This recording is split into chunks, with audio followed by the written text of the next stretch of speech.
All right, so here's a quick demo on how to complete your implied volume project.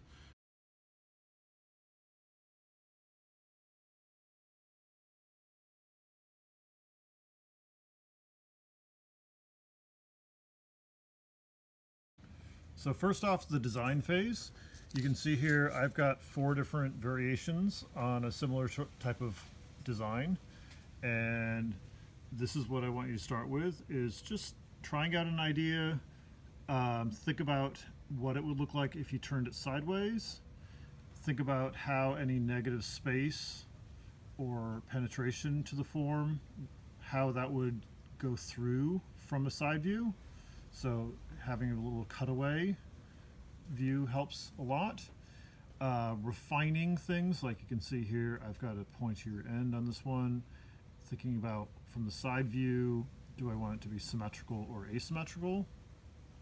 Here's a slight variation on it, a little bit more, where I've got the tip of it curving back down on itself, and instead of a hole going through it, I've got a concave area, which I've defined by this line here.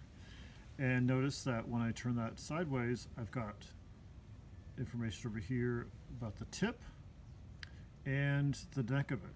So I've got to include that, and I've made that a little dotted line there. And then here's what the other angle of my concave maybe would look like. Okay, and then here's my last one. Similar to the first couple, but just a little bit different proportions. This one is sort of like more of my donut shape with a bit of a neck sticking off the top, and then sideways. So once I've figured out which of those I like the best, and the proportions that I like, and the type of curves that I like, I transfer that over to my full-size page. So here's a piece of 12-inch Bristol paper, and I've just taken that last donut one and I've sketched it out. You can see a little bit I've erased and redrawn my line till I sort of like the overall shape that I have there. And then I've started drawing the spacing. All the lines of the spacing need to be exactly the distance apart of my foam core board, or whatever material I choose to use to make my finished model. So in the case of the foam core is 5 millimeters thick. If you're more comfortable using inches, the equivalent is 3/16.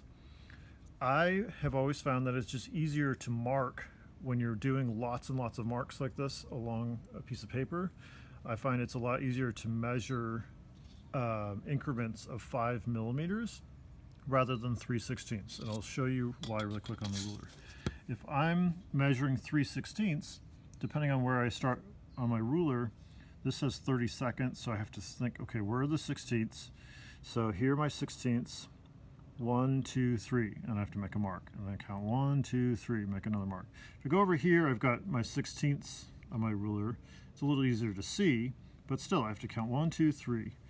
1, 2, 3, make a mark. 1, 2, 3, make a mark. If I go to millimeters on the other side, or centimeters, it's a lot easier just to think of 5 millimeters is just half of a centimeter. So I can just do a mark at half, and then 1, and then half, and 2, and half, and 3, half, and 4. It's just easier to see, and especially this one has half millimeters. If I go over here, it's a little bit, I don't know if you can see that in my video, but it's a little bit easier to see. So I can just, they're just less marks. So I can just do half, 1, half, 2, half, 3. So it's a lot easier just to make marks quickly along this. So what I like to do is mark my paper on both sides. I've got marks along here, and I've got marks along here. And then I have something to just quickly join those lines together. Don't stress too much about making these lines absolutely perfectly parallel. As long as they're really close to being parallel, that's all that matters for the sake of this particular project. Because we want to be able to measure where our curvature falls along each of those points.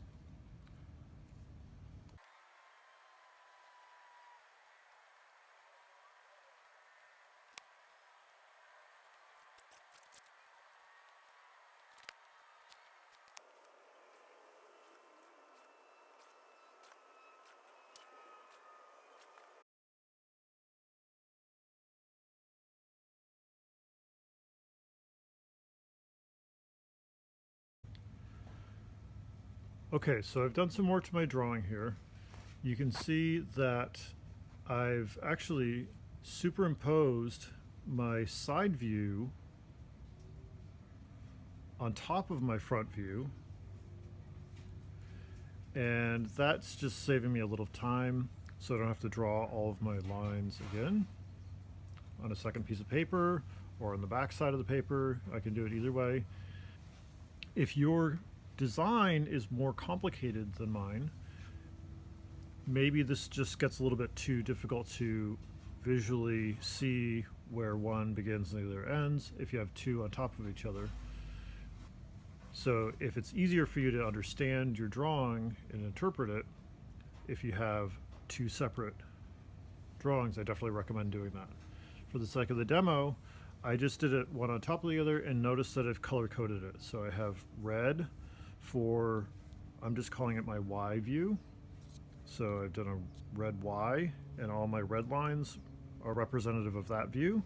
And I've got a blue X over here, and I've just color coded that part of it blue. It's kind of hard to see with the contrast. Just helps me sort of distinguish the front view and the side view.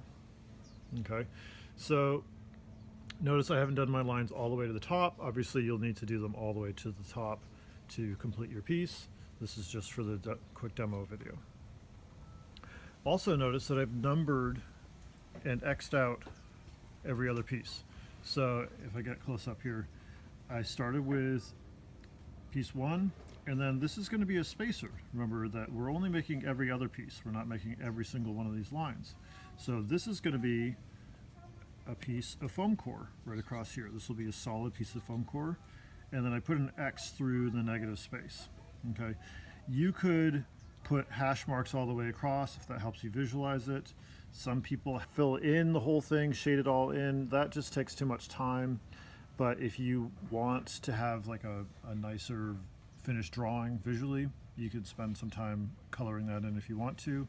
Some people prefer visually to color in the piece that they're making and then leave the negative space empty. However you see it, as long as you can understand your drawing and remember which is going to be an actual piece made out of foam core board and which is going to be a negative space. I don't care, how you want to draw it, either way. So remember though that the edge of your foam core board is going to be cut straight. So it'll actually have this little vertical line like this at each piece. There'll be a little vertical line. So this will be a chunk of foam core that goes all the way across. And so when you go to measure it, you're going to measure from the top of each of those spaces. So when I get to number 4, I'm going to measure 4 from the top of the space of 4. I could measure it from the bottom, either way, as long as you do them all the same. So I prefer myself to measure it from the top. That's just how I see it. So I'm going to measure from this little corner here. I'm not going to measure down here at the bottom. So I'm going to measure all of them from the top. Now, remember that I have this hole, like a donut hole, that's going to be cut through my piece. So when I get to piece 6, notice that that's going to be divided. Again, I'm measuring from the top of 6. That's going to be divided into 2 separate pieces. I've got a piece over here, and I've got a piece over here.